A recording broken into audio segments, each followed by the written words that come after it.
नमस्कार, आप सभी का स्वागत है स्कूल विद्यार्थी इस मेरे यूट्यूब चैनल में। मेरा नाम है सोनाली जाधव।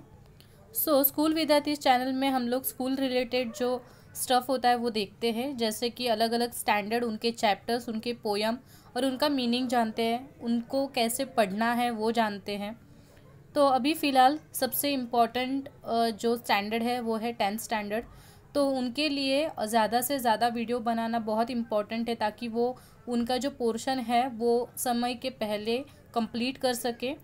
ओके, सब्जेक्ट लेने वाले हैं हम Marathi standard 10th SSC board. Year होगा उनका 2020 ईयर और Maharashtra board. Okay, English medium का ये बुक है। ओके, उपास। हमने इससे पहले संतवाणी की 2 पोयम ली है और इसके पहले का एक चैप्टर लिया है और मतलब चैप्टर 3 हमने देखा। अभी हम लोग चैप्टर 4 देखेंगे। ओके, गए वीडियो में हमने शाल नाम का एक चैप्टर पढ़ा। आप सभी को वो बहुत ही अच्छा लगा, आपने वो अच्छे से समझा। इसके लिए मुझे ऐसा लगा कि चैप्टर्स पे भी वीडियो बनाना चाहिए, क्योंकि अगर आपको चैप्टर समझेंगे अच्छे से तो आप उसके हिसाब से पैसेज के जो क्वेश्चन आंसर है वो आप सॉल्व कर सकेंगे। और हमारे पास इतना टाइम है तो हम अच्छे से अच्छे चैप्टर भी एक्सप्लेन कर सकते हैं और पढ़ सकते हैं, सुन सकते हैं। स्टार्ट करते हैं उपास। बेसिकली ये चैप्टर बहुत ही लेंदी होने वाला है, तो मैं इसका 2 वीडियो बनाऊंगी 30 मिनट्स का। ओके, क्योंकि ये चैप्टर बहुत बड़ा है। शाल बहुत छोटा चैप्टर था, फिर भी आधा घंटा लगा हमें, और ये चैप्टर काफ़ी बड़ा है तो उसको 1 घंटा तो लगेगा ही। प्रस्तावना देखेंगे हम लोग। इसके जो लेखक है, उपास मतलब क्या होता है वो बताती हूँ पहले। उपास मतलब फास्ट। ओके, उपवास करते हैं, उसको उपास बोलते हैं, वो चैप्टर का नाम है। और इसके जो लेखक है वो है पु ल देशपांडे। उनका जन्म हुआ 1919 ते 2000। ओके, ये इनका टाइम पीरियड है, जन्म और मृत्यु। इनके बारे में इतना लिखा है। थोर मराठी साहित्यिक, विनोदी लेखक। विनोदी लेखक मतलब ये बहुत ही जोकिंग ऐसा उनका मतलब लेखन होता है। नाटककार है, प्रवास वर्णनकार मतलब प्रवास वर्णन करते हैं। चतुरस्त्र कलावंत, सूक्ष्म निरीक्षण, मार्मिक आणि निर्मळ विनोद, तरल कल्पनाशक्ती आणि भाषेचा कल्पक व चमत्कृतीपूर्ण उपयोग करण्याचे कौशल्य हे त्यांचे लेखन विशेष। मतलब लेखन के बारे में जो जो विशेषता है वो यहाँ पे उन्होंने बताई है। तुका म्हणे तुझे आहे तुझ पाशी, अंमलदार सुंदर मी होणार ती फुलराणी इत्यादि स्वतंत्र आणि रूपांतरित नाटके। ये नाटक उन्होंने बताए हैं सारे। ओके, बाद में है सदू आणि दादू, विठ्ठल तो आला आला इत्यादि एकांकिका। ये एकांकिका है। खोगीर भरती, असामी असामी, खिल्ली, बटाट्याची चाळ। आपका ये जो चैप्टर है उपास, वो ये बटाट्याची चाळ, ये जो विनोदी लेख संग्रह है, मतलब जो जोकिंग जो उनका लेखन है उसमें से उन्होंने ही ये चैप्टर लिया है। हसवणूक इत्यादि विनोदी लेख संग्रह। अपूर्वाई, पूर्वरंग, जावे त्याच्या देशा इत्यादि प्रवास वर्णने। व्यक्ती आणि वल्ली, गणगोत, मैत्र इत्यादी व्यक्तिचित्रणात्मक पुस्तके। अशी त्यांची विपुल ग्रंथसंपदा आहे। त्यांच्या व्यक्ती आणि वल्ली या पुस्तकाला साहित्य अकादमीचा पुरस्कार मिळालेला आहे। भारत सरकारने पद्मभूषण या पुरस्काराने त्यांना सन्मानित केले आहे। एक इम्पॉर्टेंट चीज़ है वो आप लिख सकते हो इन लेखक के बारे में कि पु ल जो देशपांडे हैं उनको पद्म भूषण ये अवार्ड जो इंडिया गवर्नमेंट है उन्होंने दिया है। और ये जो पद्म भूषण अवार्ड है वो बहुत ही इम्पोर्टेंट लोगों को ही दिया जाता है। अभी आपके चैप्टर में क्या है बेसिकली वो सेकंड पैराग्राफ में होता है, जो आपको संदर्भ में, जब आप एप्रिसिएशन लिखते हो तो संदर्भ में उसको ये डालना होता है, तो ये अच्छे से समझिए। मध्यमवर्गीय व्यक्तीचा संकल्प व संकल्पपूर्तीत कसे अंतर पडते। मतलब जो मिडल क्लास, मध्यम वर्गीय मतलब मिडल क्लास जो व्यक्ति होता है वो कोई चीज़ का संकल्प कर लेता है, मतलब कोई चीज़ डिसाइड कर लेता है कि अभी ये मुझे करना है, पर वो करते करते उसमें बहुत बड़ा अंतर आ जाता है। मतलब हम सोचते हैं कि ये टारगेट हम लोग कंप्लीट करेंगे, ओके, ये टास्क हम कंप्लीट करेंगे, पर वो कंप्लीट होते होते बीच में बहुत सारी रुकावटें आती है और हम लोग वो टास्क करते कि नहीं करते फाइनली में वो हमें बाद में पता चलता है. आणि संकल्प करणारे व्यक्ती कशा हास्यास्पद ठरतात याचे मजेदार चित्रण प्रस्तुत लेखात पु ल देशपांडे यांनी केलेले आहे. तो इस चैप्टर में वही बताया है कि ये जो लेखक है पु ल देशपांडे, उन्होंने एक संकल्प लिया उपवास करने का, उपवास मतलब डाइट करने का, और उसमें कैसी बाधाएं आई और उसमें कितने जोक्स क्रैक हो गए. तो ये सब बातें इस चैप्टर में आपको बताइए. तो बेसिकली ये चैप्टर आपको एक्सप्लेन मतलब एंजॉय करना है, ओके. इसमें कोई ऐसे एकदम बोरिंग चीज़ आपको नहीं समझाई जाएगी, सिखाई जाएगी. ये एक खुद लेखक का एक्सपीरियंस है और उसने वो वैसे ही एक्सप्रेस किया है ताकि आप उसको एंजॉय करो, ओके. सो ये बहुत ही एंजॉइंग चैप्टर है आपका. सो एंजॉय करके पढ़ते हैं. सो शुरुआत करते हैं हम लोग. माझ्या खाजगी उपोषणाची हकीकत चाळीत जाहीर झाली. लेखक ने क्या किया था, ऐसे डिसाइड किया था कि मैं उपोषण करूँगा खुद के लिए, मतलब उपवास रखूँगा, फास्ट रखूँगा, ताकि उनको उनका वज़न कम करना था. तो खाजगी उपोषण का मतलब ये होता है कि खुद के लिए, मतलब प्राइवेट, खाजगी मतलब प्राइवेट, उपोषण मतलब भूखा रहा. तो ये जो बात ही थी वो पूरे चाळ यानी कि क्या, जो पहले के ज़माने में सब लोग ऐसे चौल में रहते थे, तो वैसे ही ये है, वो चौल में रहते थे जैसे कि आप टिपिकल ओल्ड मूवीज़ में देखोगे, ओके. सो ऐसे ही वो चौल में रहते थे और पूरे चौल को वो बात पता चली कि मैं क्या करने वाला हूँ, डाइट करने वाला हूँ. आणि येता जाता मतलब मैं जब भी आता था जाता था घर पे, तो सब लोग उनको क्या बोलते थे कि नाहिती भानगड़, मतलब क्या बिना कुछ काम का, भानगड़ मतलब किस चक्कर में ये पड़ गया है, ऐसे. सेकंड कुछ बोलते थे कि हाथ दाखून अवलक्षण. हाथ दाखून, देखिए ये जो चीज़ है, ये जो सेंटेंस है वो बहुत इंपॉर्टेंट है आपके लिए, क्योंकि वो म्हण है, प्रोवर्ब है, ओके आपकी. तो आपको याद रखना है इसका मतलब क्या होता है. हाथ दाखून अवलक्षण, इसका मतलब होता है खुद प्रॉब्लम को बुलाना, ओके. आ बैल मुझे मार, ऐसा जो चीज़ होता है कि खुद से ही प्रॉब्लम को न्योता देना, इसको बोलते हैं हाथ दाखून अवलक्षण करने, ओके. सो कुछ लोग मुझे ऐसे भी बोलने लगे थे, मतलब टॉन्टिंग करने लगे कि क्या है ये आदमी, खुद संकटों को बुला रहा है. कुछ लोग ऐसे बोलते पेललं नाही तेव्हा खाजगी झालं, मतलब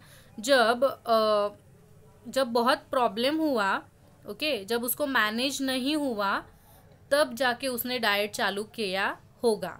तो ऐसे सब टॉन्टिंग उनको चालू हो गए लेखक को. अशी वाक्य माझ्या कानांवर येऊ लागली, मतलब ऐसे सेंटेंस मेरे कान पे आने लगे. पण मी कोणत्याही टीकेला भीक घालणार नव्हतो. पर मैं किसी भी, ये जो टॉन्टिंग था उसको टिक बोलते हैं मराठी में, टिका ये शब्द है. तो ये जो भी लोग बोल रहे थे मेरे बारे में मेरे पीछे, तो मैं उस किसी भी टॉन्टिंग को मतलब घास नहीं डालने वाला था, मतलब भीक घालणार नव्हतो, मराठी में ऐसे बोलते हैं, ओके. 181 पाउंड, अभी इनका जो वेट है वो उन्होंने बताया कि 181, ओके. 181 मतलब 181 पौंड, ओके. पौंड ये एक मेजरमेंट होता है, ओके. तो इसमें उन्होंने उनका वेट क्या किया है, काउंट किया है, मेजर किया है. तो उनका जो वेट था तो 181, मतलब उसको क्या बोलते मराठी में 181 पाउंड ये हुआ था और उनको वो कम करना था. रात्रंदिवस ते कार्ड माझ्या डोळ्यापुढे नाचत होते, मतलब रात दिन वो जो कार्ड था वज़न का मेरा, जिसमें ये वज़न लिखा था, तो वो मेरे आँख के सामने नाच रहा था. वज़न कमी झाले पाहिजे, मतलब मेरा वज़न घटना ही चाहिए, या विचाराने माझी झोप उडाली और इस थॉट की वजह से मेरी नींद उड़ गई. झोप कमी झाली तर वजन उतरते या विचाराने मला त्याचेही काही वाटत नव्हते. तो आपको पता है बेसिकली कुछ लोग बोलते हैं कि नींद कम लेने के वजह से भी हमारा वेट क्या होता है, लूज़ होता है, क्योंकि अच्छी नींद नहीं आने के कारण हमारी तबीयत डाउन होती है तो हमारा वज़न कम हो जाता है. तो उनको ये भी चलता था कि चलेगा ठीक है, नींद नहीं आएगी तो भी कुछ प्रॉब्लम नहीं, उससे भी तो मेरा वजन कम ही तो होगा। तो ऐसे उनको लगता था लेखक को। मी पूर्वीसारखा गाढ झोपत नाही यावर धर्मपत्नीचा मात्र अजिबात विश्वास नव्हता। वो हमेशा बोलते रहते थे कि नहीं मुझे नींद नहीं आती, रातों में नींद नहीं आती, पर उनकी जो धर्मपत्नी है मतलब उनकी वाइफ, तो वाइफ को बिल्कुल ट्रस्ट नहीं था, मतलब विश्वास न होना, मतलब उनको उसकी वाइफ, उनकी जो लेखक की वाइफ है, उनको बिल्कुल ट्रस्ट नहीं था कि लेखक रात में सोते नहीं है। ओके, घोरत तर असता रात्रभर। वो क्या बोलती थी उनके हस्बैंड को, मतलब लेखक को बोलते कि हमेशा आप क्या करते हो, घोरत रहना, इसका मतलब होना है खराटे लेना। ओके, सो खराटे तो आप रात भर लेते हो। अशा सारखी दुरुत्तरे ती मला करत असे। दुरुत्तरे का मतलब होता है उल्टा बोलना, उल्टा जवाब या फिर गलत जवाब देना। तो उनकी वाइफ हमेशा उनको ऐसे ही जवाब देती है कि नहीं आप तो झूठ बोल रहे हो, आप तो खराटे लेते हो। ओके, तो ऐसे वो बता रहे हैं उनका। ये पूरा जो चैप्टर है वो उनकी स्टोरी है, तो आपको ऐसे ही आपको सुनना होगा, ऐसे ही वो स्टोरी है। चैप्टर में ऐसा कुछ टिपिकल ऐसा कुछ नहीं है, एक स्टोरी है आम इंसान की। ओके, आगे का पैराग्राफ देखते हैं। 2 महिन्यात 50 पौंड वजन कमी करून दाखवीन तर खरा। अभी उनका 181 था, हमने यहाँ पे पढ़ा। तो वो क्या बोल रहे थे कि 2 महीने के अंदर, 2 मंथ के अंदर मैं 50 पौंड तो वज़न घटा के दिखाऊंगा। मतलब इसमें से मैं 50 पौंड क्या करूँगा, डिडक्ट करके, मतलब कम करके ही दिखाऊंगा मेरा वेट। अशी भीष्म प्रतिज्ञा करून मी आहारशास्त्रावरच्या पुस्तकात डोके घालू लागलो। ओके, तो ऐसे उन्होंने क्या किया, भीष्म प्रतिज्ञा। भीष्म प्रतिज्ञा मतलब ये वर्ड बताती हूँ इसका मीनिंग, इसका भी मीनिंग जानना बहुत इंपॉर्टेंट है। भीष्म प्रतिज्ञा मतलब ऐसा निश्चय जो कभी टूट ना सके। ओके, मतलब बहुत स्ट्रांग विल पावर जो होती है उसको भीष्म क्यों बोला जाता है, क्योंकि महाभारत ने, अगर आपको महाभारत पता है तो महाभारत में भीष्म नाम के जो एक व्यक्ति थे, ओके, उन्होंने अविवाहित रहने की क्या की थी, प्रतिज्ञा ली थी। ओके, तो हम जब भी कोई ऐसा डिसीजन लेते कि मैं करूँगा ही करूँगा, तभी हम लोग उसको बोलते कि मैंने अब भीष्म प्रतिज्ञा ली है, मतलब अभी मैं जो बोलूँगा वो करके ही दिखाऊंगा। ओके, वैसे ही लेखक ने भी भीष्म प्रतिज्ञा ली कि मैं क्या करूँगा, 2 महीने के अंदर 50 पॉइंट्स वज़न कम करके दिखाऊंगा।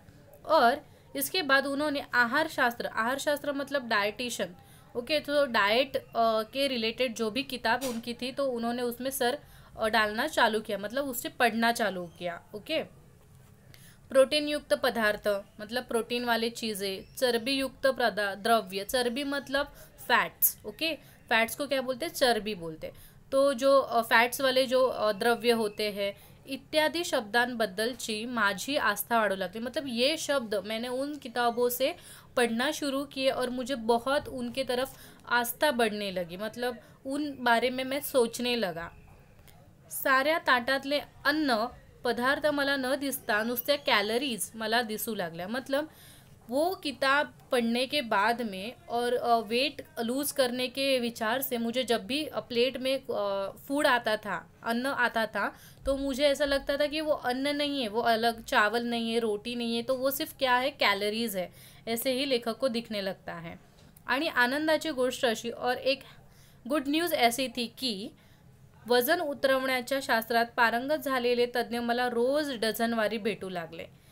ओके, मतलब वज़न कम करने के लिए जो भी एडवाइस मतलब एडवाइस देने वाले बहुत लोग आपको मिल जाते। वैसे ही जब सबको पता चला कि पुल देशपांडे उनका वेट कम करना चाहते हैं, तो बहुत डज़न मतलब डज़न भर लोग उनको मिलने लगे और उनको एडवाइस देने लगे, नहीं ये करो, ये मत करो, ये पियो, ये मत पियो। तो ऐसा चालू हुआ। वो उनका एक्सपीरियंस बता रहे कि उनके साथ कैसे कैसे हुआ। ओके, इतकेच काय, परंतु ज्या आमच्या चाळीतल्या लोकांनी माझ्या उपवासाची अवहेलना केली होती त्यांनीच मला डाएटचा सल्ला दिला। मतलब वो बोल रहे कि ये तो छोड़िए, ओके, पर हम मतलब बाहर के लोग मुझे एडवाइस देते थे वो तो छोड़िए, पर जिन लोगों ने, जिस स्टॉल के लोगों ने मुझे पहले नाम रखा था, जैसे कि यहाँ पे हमने पढ़ा अवलक्षण, भानगढ़, ऐसे जो पहले टॉन्ट मारे थे वो भी लोग अभी मुझे क्या कर रहे हैं, मतलब जिन लोगों ने मेरी उपवास की अवहेलना की थी, अवहेलना मतलब मैंने जो सोचा था कि मैं फास्ट करके वजन कम करूँगा, तो उसको जोक समझा था, उसको सीरियस नहीं लिया था। सीरियस ना लेना मतलब अवहेलना करना। तो वो भी लोग अभी मुझे डाइट का क्या कर रहे हैं, एडवाइस दे रहे हैं, डाइट का सलाह दे रहे हैं। सलाह मतलब एडवाइस, ओके। तो उसमें उन्होंने कुछ नेबर्स के और कुछ चौल में रहने वाले लोगों के नाम भी बताए हैं। तो पहला नाम है साकोजी त्रिलोकेकर, ओके। ये नाम ध्यान में रखना है क्योंकि क्वेश्चन आंसर में आपको पूछेंगे। साकोजी त्रिलोकेकर ये क्या बोलते हैं, देखते हैं उनका डायलॉग क्या है। तुला सांगतो मी पंत, पंत मतलब हमारे जो लेखक है वो पु ल देशपांडे, डाएट कर, बटाटा सोड, बटाट्याचं नाव काढू नकोस। मतलब मैं तुझे सच में बोलता हूँ पु ल देशपांडे कि अब से तू डाइट कर और बटाटा, ओके, पोटैटो खाना तू छोड़ दे, उसका नाम भी मत ले, ओके। अभी नेक्स्ट वाला, हो म्हणजे कुठं राहता म्हणून विचारलं तर नुसतं चाळीत राहतो म्हणा, बटाट्याची चाळ म्हणू नका। अभी यहाँ पे एक जोक है एक्चुअली कि ये जो लेखक है पु ल देशपांडे, वो जिस चौल में रहते थे, ये रियल है, ओके। जिस चौल में वो रहते थे उनके चौल का नाम था बटाट्याची चाळ, बटाटा यानी पोटैटो, ओके। तो ये जो है सोकाजी, तो वो इतना मतलब इतना मन से उनको एडवाइस दे रहे थे कि उन्होंने ऐसा भी बोला उनको कि जब भी तुझे कोई पूछेगा तू कहाँ पे रहता है तो ऐसे बिल्कुल मत बोल कि बटाट्याची चाळ, मतलब उस चौल में रहता हूँ। बटाटा ये शब्द बोलना नहीं है तुझे, तो सिर्फ चौल बोल तू, मैं चौल में रहता हूँ तो, पर बटाटा ये शब्द यूज़ मत कर, ओके। तो मतलब लोग इतने क्या हो जाते, एक्साइटेड होते हैं जब उनको एडवाइस देनी होती है। तो ऐसे छोटे छोटे जोक्स हैं वो क्रैक होते हैं। वजन वाढ़ेल, खी खी खी, मतलब तू बटाटे का नाम भी लेगा तभी भी तेरा वजन बढ़ेगा, और ऐसे वो हंसते हैं। जनोबा रेगे या इस्माला काय म्हणावे हे मला कळत नाही। बाद में और एक नाम है जिनका नाम है जनोबा रेगे, ओके। ये सेकंड कैरेक्टर है। अभी ये लेखक के साथ कैसे बर्ताव करते देखते हैं। वो लेखक बोल रहे हैं कि ये जो आदमी है जनोबा रेगे, उसको क्या मैं बोलूँ, मुझे कुछ समझ में ही नहीं आता। नेहमी तिरके बोलायचे म्हणजे काय, तिरके मतलब हर बार उसको उल्टा ही बोलना है, ओके। मैं एक बोलूँगा तो वो दो ही बोलेगा, तो ऐसे है जनोबा। पण साकोजीने त्याला परस्पर जामून टाकले। ए इडियट, सगळ्याच गोष्टीत जोक काय मारतोस नेहमी, मी सांगतो तुला पंत, तू बटाटा सोड। मी काय काय सोडले असता माझे वजन घटेल याची यादी बटाट्यापासून सुरू झाली।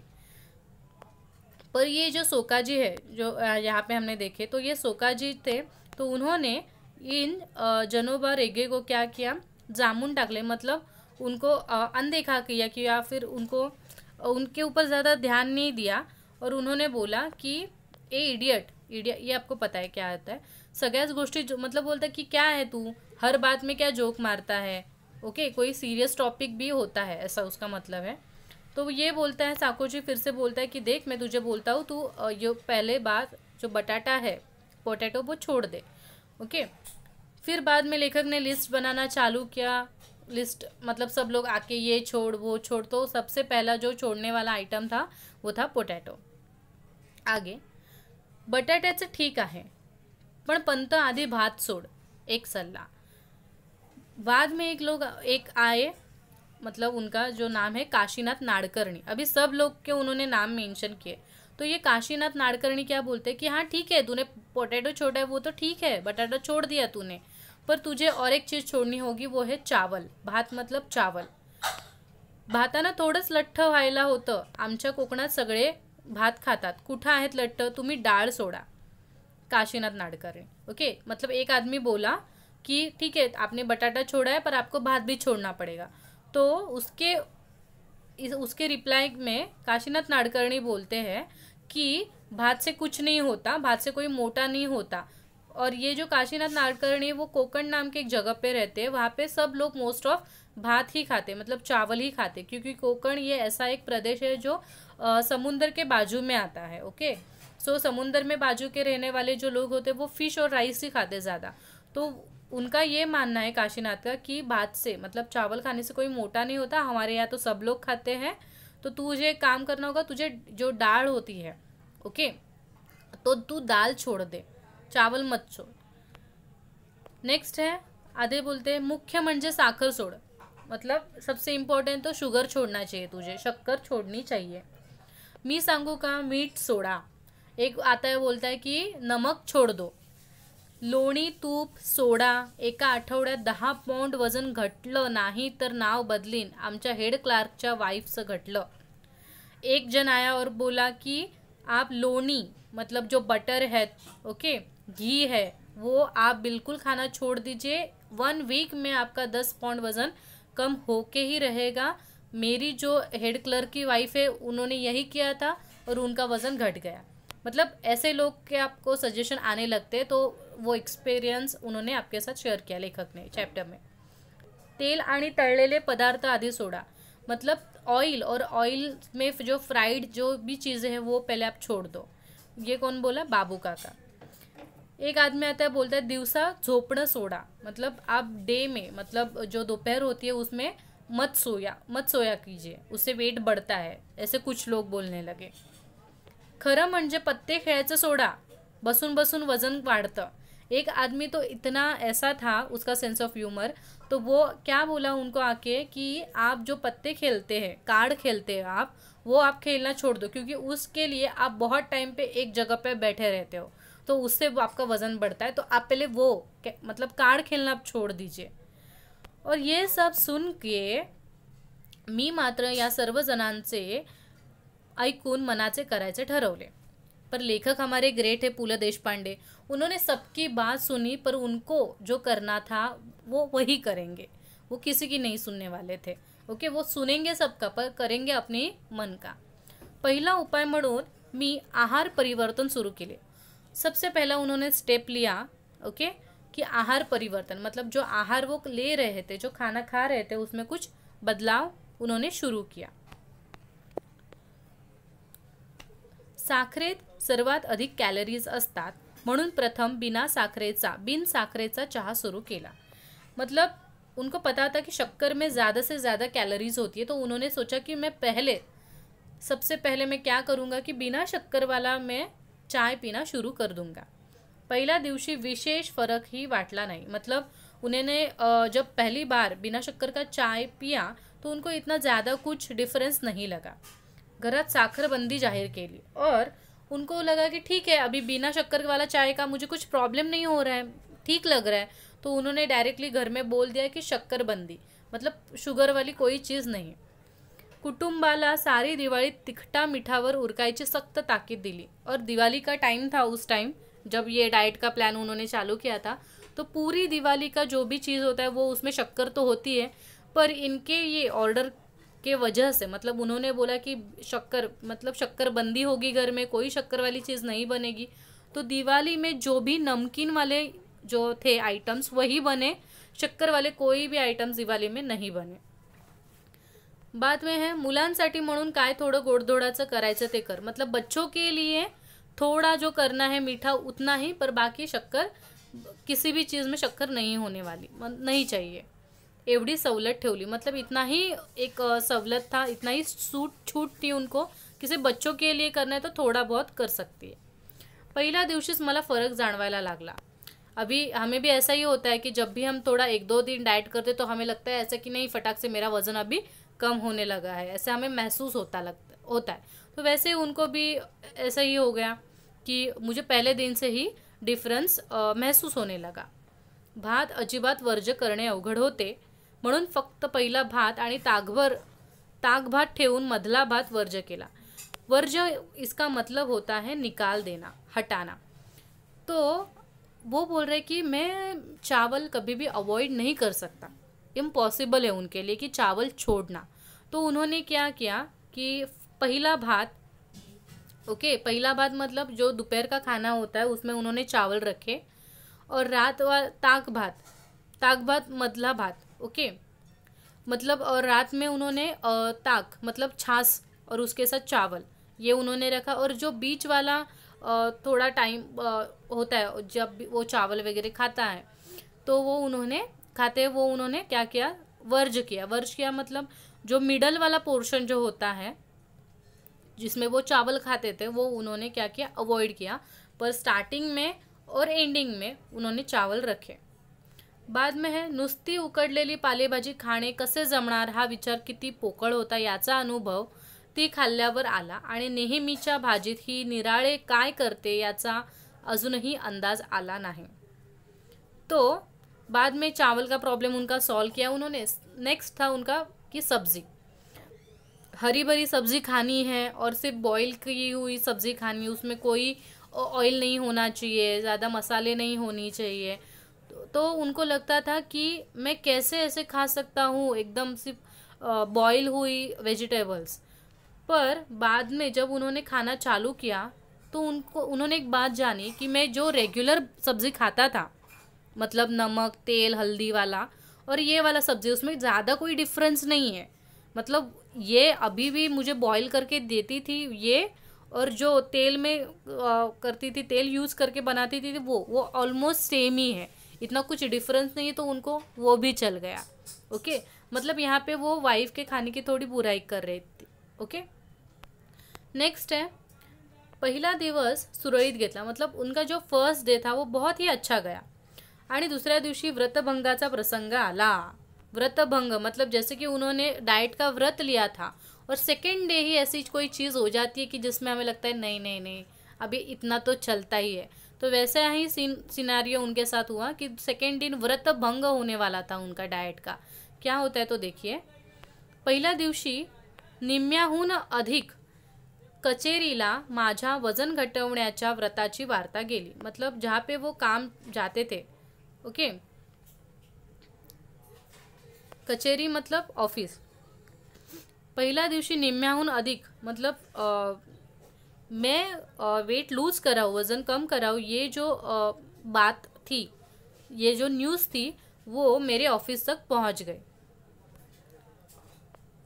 दुसऱ्या दिवशी परंतु दुसऱ्या दिवशी आमच्या अण्णा, इधर नाम है एक व्यक्ति का, अण्णा नाड गौडाला प्रमोशन मिळाल्याची वार्ता आली आणि त्याने साऱ्या सेक्शनला पार्टी दिली, ओके। सेकेंड दिन ही क्या प्रॉब्लम गया, पहला दिन तो घर में सब ठीक है, उन्होंने अवॉइड करना चालू किया, वो सब किया उन्होंने पहले दिन और उनको बहुत अच्छा भी लगा। पर सेकेंड दिन प्रॉब्लम क्या आया कि उनके ऑफिस में एक अण्णा नाडगौड़ा नाम के एक व्यक्ति थे, उनका प्रमोशन हुआ। और प्रमोशन होता है तो सब लोग पार्टी देते हैं, पार्टी मांगते हैं। तो इन्होंने अण्णा जी ने क्या दी, सब पूरे सेक्शन को क्या दी, पार्टी दिया। अभी पार्टी दिया मतलब उसमें थोड़ी डाइट वाला फूड होगा, तो ये बहुत ही बड़ा मतलब प्रॉब्लम था कि आप ये क्या करेंगे। जो पु.ल. देशपांडे वो उनका व्रत वैसे ही रखेंगे या फिर खाने के लालच में व्रत छोड़ देंगे। कॅन्टीनला आचार्याने तर माझ्या डाएटवर सूड घ्यायचा असे ठरून पदार्थ केले। मतलब उन्होंने कैंटीन वाले को ऑर्डर दिया कि आज मैं पार्टी देने वाला हूँ तो तू कुछ बना दे। तो कैंटीन का जो आचार्य था, जो कुक था कैंटीन का, तो वो तो जैसे ऐसे ऐसे पदार्थ मतलब ऐसे डिशेस बना रहा था कि जैसे ही मेरे डाइट को उसको ख़त्म ही करना है, ओके। मतलब इतने अच्छे वो क्या बना रहा है, डिश बना रहा है जिसमें बहुत सारे फैट्स है। बरे न खावे तर अण्णा नाड गौडाला वाइट वाटणार। मतलब उनको लगा अगर मैंने खाया नहीं इस पार्टी में तो जो अण्णा है उनको बहुत ही बुरा लगेगा कि इतना पार्टी दिया फिर भी कुछ खाया नहीं। बिचारा 6 वर्षांनी इफिशियन्सी बारच्या जाळ्यातून बाहेर पडला होता। मतलब मतलब जो अण्णा है उनको 6 ईयर्स के बाद में, 6 साल के बाद में इफिशियंसी बार मतलब जो उनका पद था पहले का जो पोस्ट था उससे वो बाहर निकल के आगे बढ़ा था। और 6 ईयर के बाद में उसने ये इतना अच्छा मौका मिला और उसने पार्टी दी और मैं कुछ खा नहीं रहा हूँ तो उसको शायद बुरा लगेगा, ऐसे पु.ल. देशपांडे को लगता है।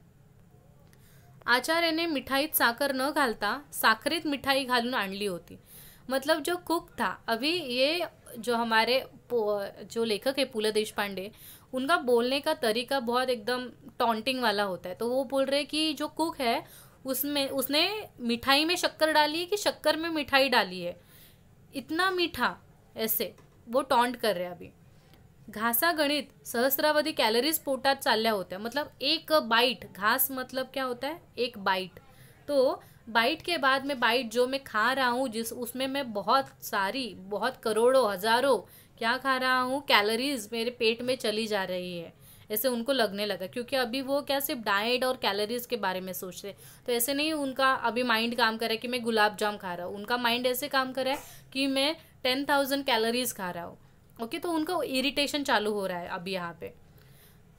त्यामुळे खाल्लेले गोड लागत नव्हते, मतलब वो जो भी कुछ खा रहे थे ये डाइट के और कैलोरी की वजह से उनको कुछ भी मीठा नहीं लग रहा था, उनको टेंशन आ रहा था, पर फिर भी वो खा रहे थे।